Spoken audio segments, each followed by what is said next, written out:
स्वामित्व के आधार पर दूसरा विभाजन है आपका निजी उद्योग। ऐसे उद्योग जिनका स्वामित्व जो है या अधिकार किसी निजी हाथों में होता है, निजी व्यक्ति के हाथों में होता है, उसे हम निजी उद्योग के नाम से जानते हैं। और इसमें जो अलग अलग प्रकार के उपभोक्ता उद्योग हैं या छोटे वस्तुओं के उत्पादन के जो उद्योग हैं ये शामिल किए जाते हैं। और इसके लिए हम उदाहरण ले सकते हैं, जैसे आप बच्चों साइकिल तो आप चलाते ही होंगे, तो जैसे हीरो साइकिल चला रहे हैं आप, या हरक्यूलिस की हम बात करें या एटलस साइकिल जो है, ये इसके बहुत अच्छे उदाहरण हैं आपके निजी उद्योग के। अब तीसरा हम देखते हैं संयुक्त या सहकारी उद्योग।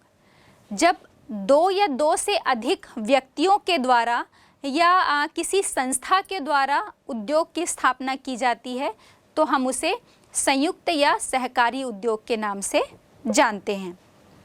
फिर अगला विभाजन है हमारा कच्चे माल के स्रोत के आधार पर। कच्चे माल की प्रकृति के आधार पर हमने देखा था कि हल्के और भारी उद्योग।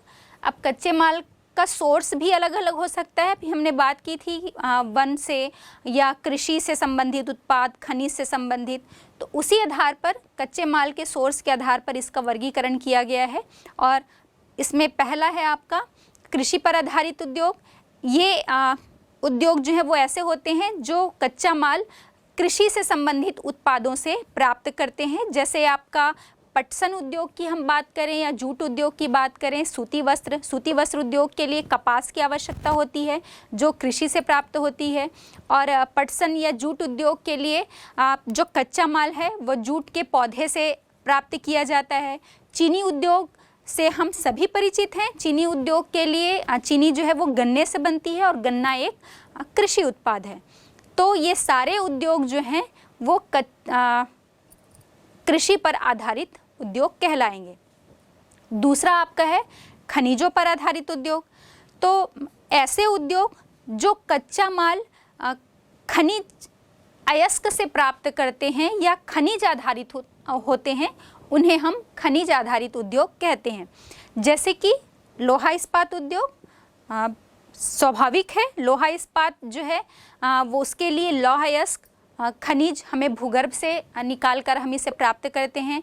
एल्यूमिनियम के लिए बॉक्साइट, सीमेंट उद्योग के लिए चूना पत्थर, ये सभी जो हैं वो आपके खनिज पर आधारित उद्योगों के एक प्रमुख उदाहरण हैं। फिर तीसरा हम देखते हैं चारागाह पर आधारित उद्योग। इस उद्योग के अंतर्गत हम ऐसे उद्योगों को शामिल करेंगे जिनके लिए जो कच्चा माल है वो पशुओं पर आधारित होता है। पशुओं से भी हमें अलग अलग टाइप की चीज़ें प्राप्त होती हैं और उससे हम अपने उपयोग की अलग अलग या आवश्यकता की चीज़ें जो हैं वो बनाते हैं। जैसे उनके हड्डी हो गए, सींग की बात करें, उनकी खाल की, उनके बालों की, उनसे मिलने वाला दूध है जिससे पनीर बन रहा है, दही बनाया जाता है, खोए का निर्माण किया जाता है ना। हड्डी या सींग से अलग अलग कंघी है या शो की जो चीज़ें हैं वो बनाई जाती हैं, जूते बनाए जाते हैं। तो ये सभी जो हम चाहे डेयरी प्रोडक्ट की बात करें या अलग अलग हम शो पीसेस की बात करें या उपयोग की जो चीज़ें हैं उनकी भी हम बात करें, तो ये सभी जिनसे हमें कच्चा माल पशुओं से मिल रहा है उसे हम चारागाह पर आधारित उद्योग कहते हैं। फिर नेक्स्ट है आपका वनों पर आधारित उद्योग। ऐसे उद्योग जिन्हें कच्चा माल वन से संबंधित उत्पादों से प्राप्त होता है।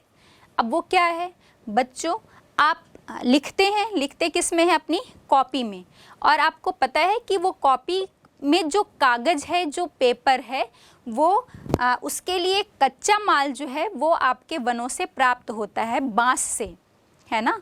तो इसीलिए हम कई बार मैसेज भी देते हैं अपने पर्यावरण की रक्षा के लिए कि कागज़ों का भी बहुत जो दुरुपयोग है वो नहीं किया जाना चाहिए, उसका सही तरीके से इस्तेमाल किया जाना चाहिए, क्योंकि इसके लिए कच्चा माल हम वनों से प्राप्त कर रहे हैं।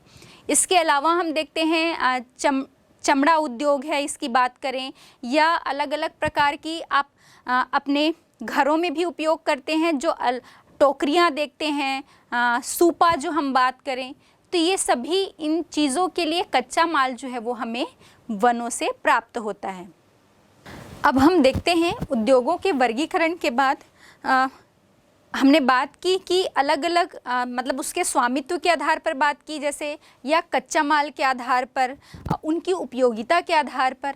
तो बहुत सारी चीज़ें हैं जो किसी भी उद्योग की स्थापना के लिए आवश्यक होते हैं, और ये सारे जो आधारभूत तत्व जहाँ पर जिन स्थानों पर मिलेंगे वहीं पर कोई उद्योग जो है वो स्थापित किया जाएगा।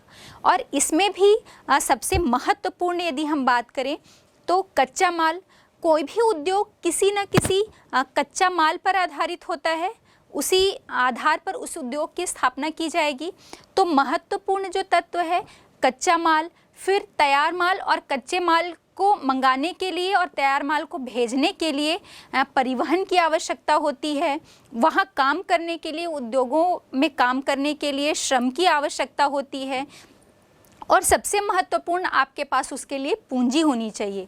तो ये कुछ जो है वो आधारभूत तत्व हैं उद्योगों को स्थापित करने के लिए। और ये सारे तत्व जब किसी एक स्थान पर जो है मिल जाते हैं हमें, तो वहाँ पर उद्योगों की एक श्रृंखला सी जो है वो स्थापित हो जाती है, और इसे ही हम औद्योगिक अवस्थिति या उसका औद्योगिक जो है समूहीकरण भी कहते हैं।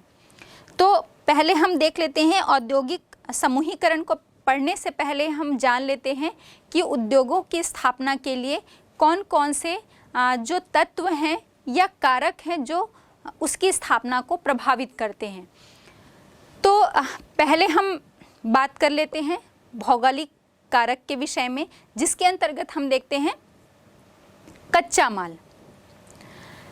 कच्चा माल जो है वो सबसे महत्वपूर्ण कारक है। अभी हमने कहा कि कोई भी उद्योग जो है वो किसी न किसी कच्चे माल पर आधारित उद्योग होगा। कच्चा माल तो पहले उसके लिए आवश्यक है ही, उसी आधार पर वो उद्योग जो है वो स्थापित किया जाएगा।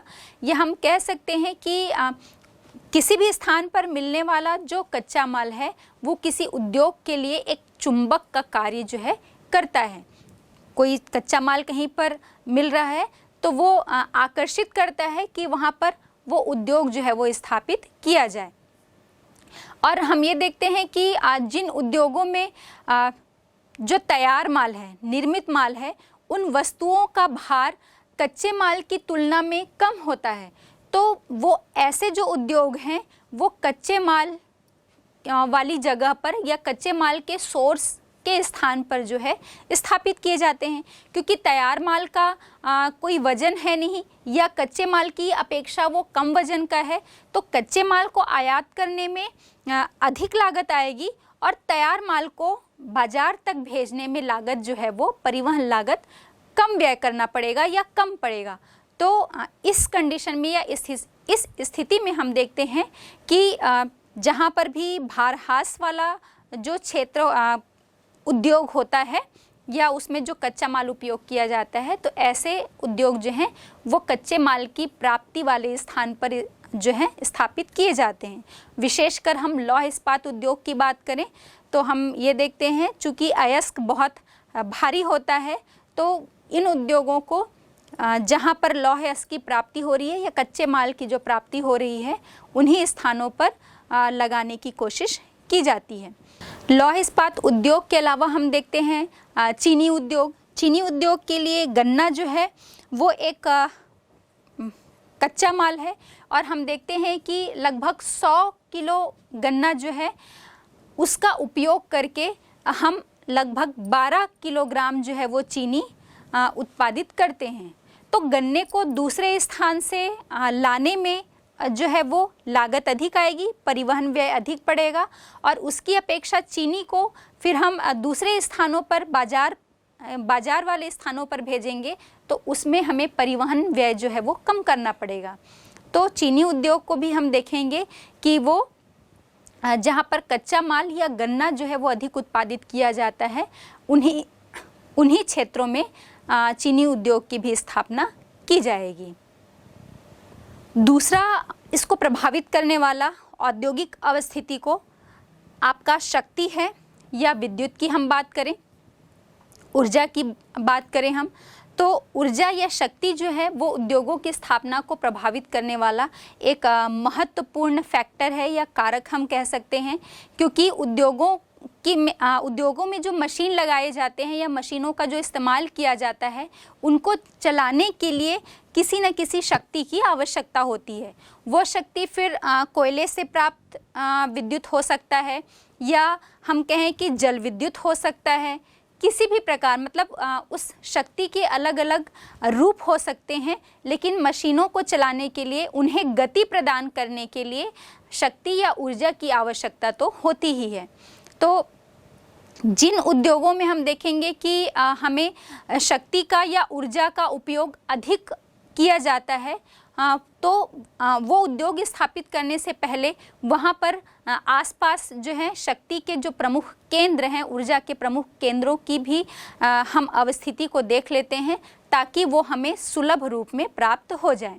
जैसे पेट्रोलियम के लिए हम कोयला या पेट्रोलियम या जल विद्युत की बात करें, और इनका सर्वाधिक उपयोग हम देखते हैं जैसे लौह इस्पात उद्योग है, तो लौह इस्पात उद्योग में भी हमें ऊर्जा की बहुत अधिक आवश्यकता होती है। इसीलिए जो हम रूर क्षेत्र की जब बात करते हैं अपने भारत के, तो जो दामोदर घाटी में जितने भी इस्पात केंद्र स्थापित किए गए हैं, वहाँ पर उसके लिए जो कोयला शक्ति का जो प्रमुख सोर्स के रूप में प्रयोग किया जाता है कोयला, तो वो कोयला वहाँ पर रानीगंज और झरिया वाले प्रमुख कोयला क्षेत्रों से प्राप्त किया जाता है, जो उसके निकट ही स्थित हैं।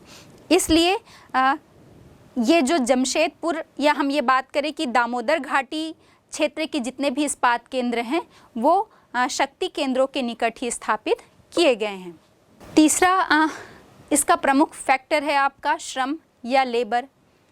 हालांकि हम बात करें तो आधुनिक युग में को हम एक मशीनी युग के नाम से जानते हैं, और जो अधिकाधिक काम या अधिकतर जो काम हैं वो मशीनों के द्वारा ही किए जाते हैं। और विशेषकर जब हम उद्योग की बात कर रहे हैं तो इसमें मशीन का तो बहुत अधिक प्रयोग होने लगा है, लेकिन फिर भी कुछ उद्योग ऐसे हैं जिनके लिए हम बात करें विशेषीकृत श्रम की, एक तो सस्ता श्रम भी आवश्यक है, और साथ ही साथ हम निपुण और कुशल श्रमिक जो हैं उनकी बात करते हैं, वो आवश्यक होते हैं कुछ प्रमुख उद्योगों के लिए।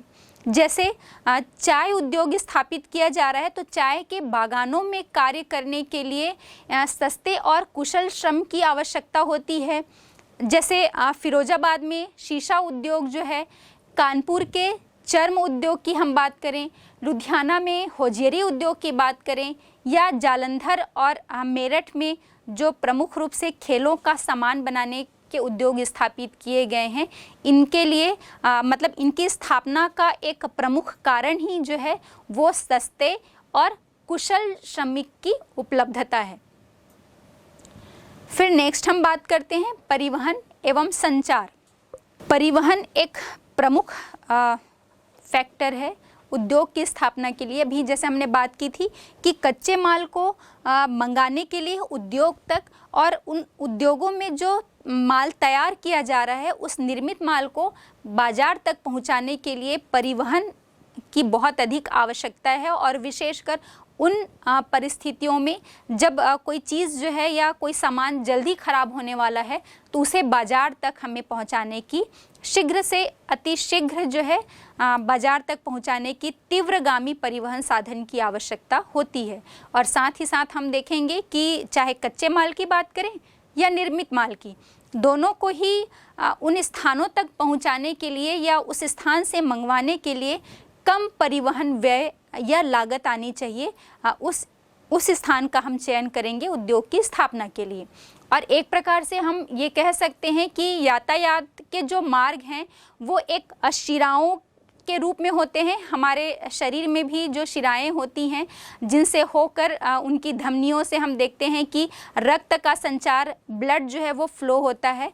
तो ठीक उसी प्रकार तभी हमारा शरीर चल रहा है। और ऐसे ही हम देखते हैं कि जो यातायात के मार्ग हैं वो उद्योग की स्थापना के लिए एक शिराओं का काम करते हैं। और इन्हें हम ऐसी शिराएं कह सकते हैं जिनसे होकर उद्योग की जो धमनियां हैं उनको रक्त संचार किया जाता है। चाहे हम अभी फिर से कच्चे माल की बात करें या निर्मित माल की, तो कच्चे माल को उद्योग तक लाने के लिए, औद्योगिक केंद्र तक, और निर्मित माल को बाजार तक पहुंचाने के लिए प्रचुर मात्रा में हम ये कहें कि सस्ते, सुलभ और तीव्रगामी परिवहन साधन की आवश्यकता होती है। और इसके लिए सड़कों के साथ साथ रेलों या रेल परिवहन की सुविधा की हम बात करें, जल यातायात की सुविधा की हम बात करें, तो ये एक महत्वपूर्ण भूमिका निभाते हैं। इसीलिए हम देखते हैं कि हमारा जो मुंबई है, कोलकाता बंदरगाह है, चेन्नई की हम बात करें, दिल्ली एक प्रमुख यातायात का केंद्र है जो सभी ओर से वायु यातायात से, रेल परिवहन से और सड़क परिवहन से इसका जुड़ाव है। तो ये सभी महानगर जो हैं वो यहाँ पर औद्योगिक विकास का एक प्रमुख कारण यहाँ पर यातायात के साधनों के ही कारण है। अब परिवहन के साधन की ही भांति संचार का जो साधन है, जैसे डाक की हम बात करें, टेलीफोन, या अभी आधुनिक वर्तमान युग में हम जिसे साइबर युग कह रहे हैं, तो कंप्यूटर भी जो है वो एक औद्योगिक विकास के लिए महत्वपूर्ण भूमिका निभाता है। और इसके माध्यम से जो उद्योग से संबंधित या औद्योगिक का जो सूचनाएं हैं वो बहुत इजीली या हम ये कहें बहुत आसानी से एक स्थान से दूसरे स्थान तक पहुंचाई जा सकती हैं। तो परिवहन एवं संचार के जो साधन हैं एक महत्वपूर्ण भूमिका निभाते हैं। फिर अगला पॉइंट हम देखते हैं, बाजार या मार्केट।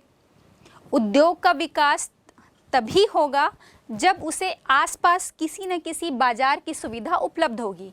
भाई बिना बाजार के वो उद्योग का विकास ही हम व्यर्थ कह सकते हैं। किसी उद्योग में कोई माल तैयार किया जा रहा है तो वो स्वयं के उपभोग के लिए तो है नहीं, वो आवश्यकता के अनुरूप अलग अलग स्थानों पर जहाँ पर उसका उपयोग किया जाएगा वहाँ पर पहुँचाने के लिए, उन उपभोक्ताओं तक पहुँचाने के लिए वो माल जो है वो तैयार किए जाते हैं। तो जब किसी उद्योग को बाजार की सुविधा नहीं मिलेगी तो हम कह सकते हैं कि उस उद्योग का जो विकास है या उसकी स्थापना ही व्यर्थ है। इसीलिए जो निर्मित माल है उसे उपभोक्ताओं तक पहुंचाने के लिए बाजार एक महत्वपूर्ण माध्यम होता है। और अगर वो बाजार आसपास ही स्थित है तो बाजार तक माल को पहुंचाने में परिवहन व्यय या परिवहन की जो लागत है वो कम आएगी, और जिससे जो उपभोक्ता हैं उन तक माल पहुंचेगा। तो चूँकि परिवहन लागत कम होगी इसलिए वो कम दाम पर, कम कीमत पर वो माल जो है वो उपभोक्ताओं तक पहुंचाया जा सकता है। और साथ ही साथ जो जल्दी खराब होने वाली वस्तुएं हैं उनके लिए तो वो बाज़ार बहुत निकट ही स्थापित होना चाहिए ताकि जो माल तैयार किया गया है वो शीघ्र ही जल्दी से उन बाज़ारों तक पहुंचाया जा सके। तो बाज़ार के बाद हम देखते हैं अगला, सस्ती भूमि और जल आपूर्ति। भाई उद्योग कोई हमारा 1 BHK या 2 BHK का मकान तो है नहीं। उद्योग को स्थापित करने के लिए हमें एक बहुत बड़े क्षेत्र की आवश्यकता होती है, या हम ये कहें कि बहुत बड़े क्षेत्रफल में भूमि की जो है वो आवश्यकता होती है। और हम जहाँ पर भी जिन क्षेत्रों में भूमि कम कीमत पर उपलब्ध होगी वो वहाँ पर उद्योग की स्थापना के लिए सहायक होंगे। और इसी कारण हम देखते हैं कि जो दिल्ली है, चूँकि ये हमारे देश की राजधानी है और यहाँ पर भूमि की जो कीमत है, उसका मूल्य है वो बहुत अधिक है। इसलिए वहाँ पर जो औद्योगिक विकास है या जो उद्योग स्थापित किए गए हैं वो उस दिल्ली शहर के आसपास स्थित जो उपनगर के रूप में है वहाँ पर उन उद्योगों की स्थापना की गई है।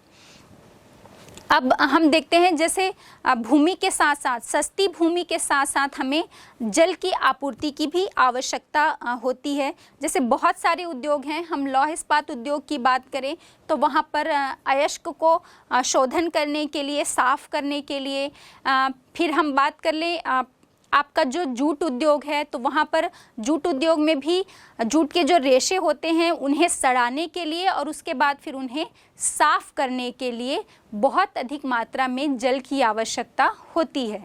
तो ऐसे जो क्षेत्र होते हैं वो उन जल की भूमि या जल के सोर्स के आसपास ही स्थापित किए जाते हैं, और इसीलिए हम देखें कि हुगली नदी के किनारे किनारे ही जो है वो आपके जूट उद्योग जो है वो प्रमुख रूप से विकसित किए गए हैं। तो सस्ती भूमि और जल आपूर्ति दोनों ही एक महत्वपूर्ण कारक है उद्योग की स्थापना के लिए। अब ये तो हो गए भौगोलिक कारक। भौगोलिक कारक के बाद हम देखते हैं जो गैर भौगोलिक कारक, ये भी किसी भी उद्योग की स्थापना के लिए महत्वपूर्ण होते हैं। तो इसमें है पहला आपका पूंजी। अभी हमने बात की थी भाई हमारी लाख इच्छा होगी कोई हम उद्योग स्थापित करें, हमारे आसपास कच्चा माल मिल रहा होगा, परिवहन की भी सुविधा होगी, बाजार की भी निकटता होगी, श्रम भी उपलब्ध होंगे, लेकिन हमारे पास पूंजी ही नहीं होगी तो हम उद्योग की स्थापना की कल्पना भी नहीं कर सकते। तो कोई भी उद्योग बिना पूंजी के जो है वो स्थापित नहीं किया जा सकता। और बड़े बड़े नगरों में हम देखते हैं कि जो वहाँ पूंजीपति लोग होते हैं वो उन उद्योगों में पूंजी लगाते हैं, क्योंकि वो उनके पास पूंजी की अधिकता होती है, तो जो एक्सेस जो पूंजी होती है वो अलग अलग उद्योगों में लगाते हैं। और इससे हम देखते हैं कि हमारे देश में जितने भी स्थित उद्योग हैं उनका विकास भी होता है, क्योंकि उद्योगों के विकास के लिए, मशीनरी के लिए, आधुनिक तकनीक के प्रयोग के लिए हमें पूंजी की उपलब्धता हो जाती है। और इसी कारण हम देखते हैं कि हमारे भारत में जो मुंबई है, कोलकाता है, बड़े बड़े जो महानगर हैं हमारे, चेन्नई की हम बात करें या दिल्ली की हम बात करें, तो इन्हीं ये जो नगर हैं वहाँ पर उद्योगों का बहुत अधिक विकास हुआ है, क्योंकि यहाँ पर जो जनसंख्या रहती है वो बहुत पूंजी वाली होती है, पूंजीपति लोग रहते हैं, तो यहाँ पर उद्योगों का विकास भी उतना ही अधिक हुआ है। हम एक उदाहरण के रूप में बात कर लें, जो मोदी नगर है वहाँ पर उद्योग स्थापित करने का मुख्य कारण जो है वहाँ पर जो मोदी सेठ रहते थे उनका पूंजी निवेश है, और उन्हीं के नाम पर वहाँ पर उस स्थान का नामकरण ही मोदी नगर कर दिया गया है। तो ये एक इसका प्रमुख उदाहरण है। इसके बाद अगला हम देखते हैं औद्योगिक नीति।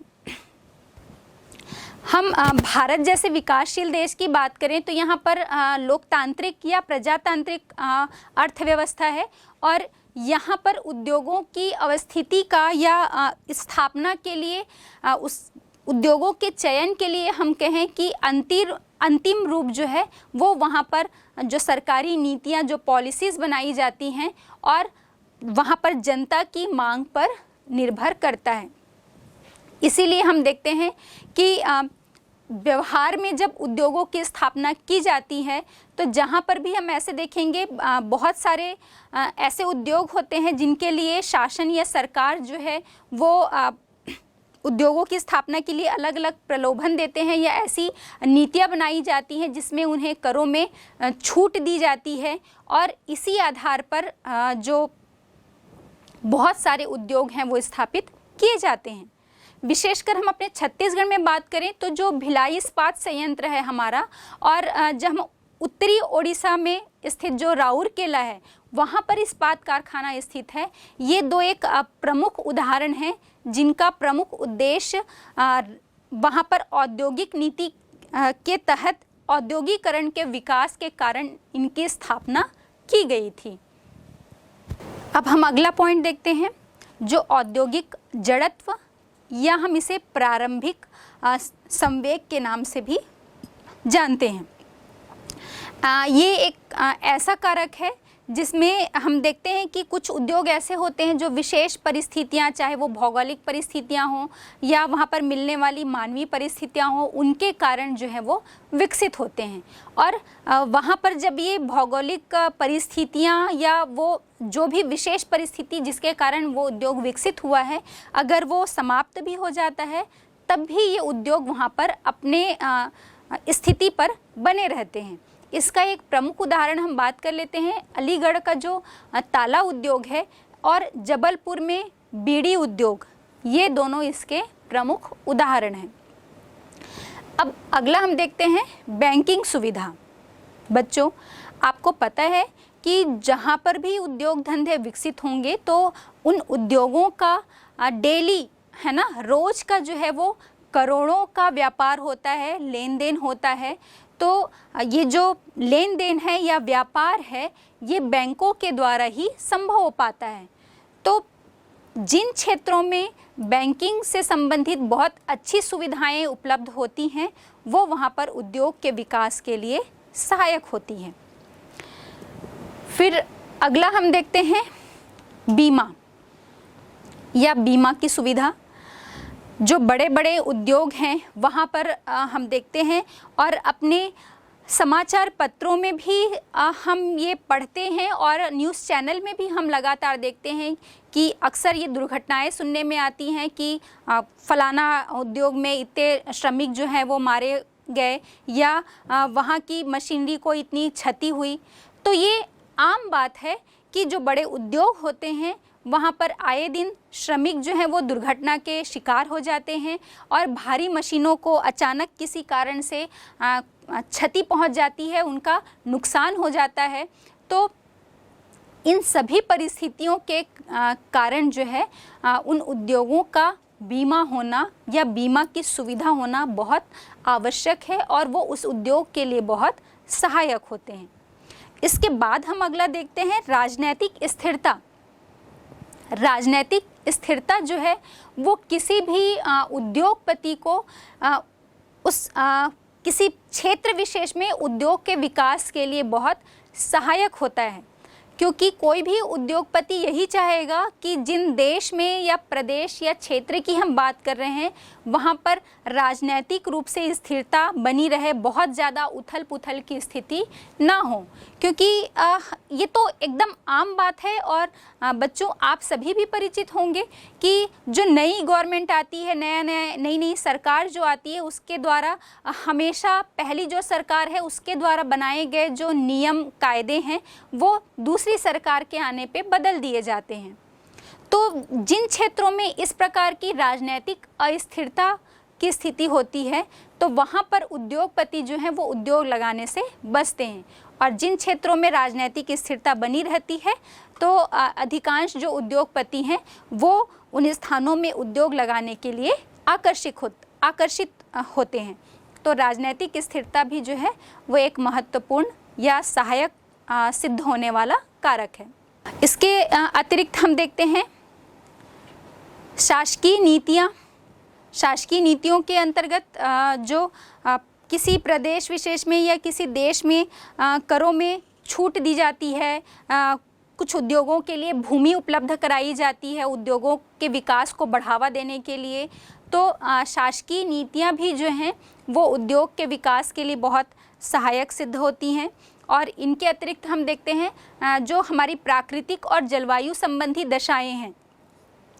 बहुत से ऐसे क्षेत्र होते हैं जिन उद्योगों के विकास के लिए कुछ प्राकृतिक दशाएं या भौगोलिक दशाएं आवश्यक होती हैं, वहीं पर वो उद्योग जो है वो बहुत अच्छी तरह से पनप सकता है।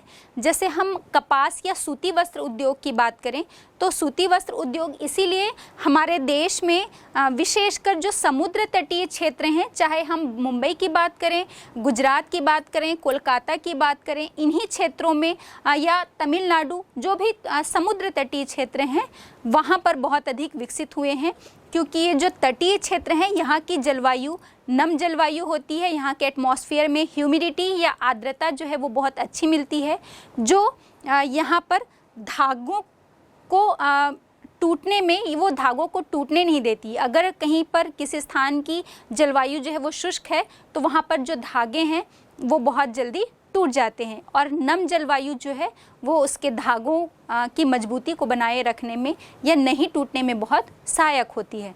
तो हम सूती वस्त्र उद्योग एक प्रमुख उदाहरण है, ये एक अच्छा उदाहरण है। इसी प्रकार के बहुत से और ऐसे उद्योग हैं जो पर्टिकुलर वहाँ पर उन कंडीशंस में जहाँ पर उसके अनुकूल भौगोलिक और प्राकृतिक परिस्थितियाँ मिल रही हैं तो वहीं पर वो अधिक जो है विकसित होते हैं।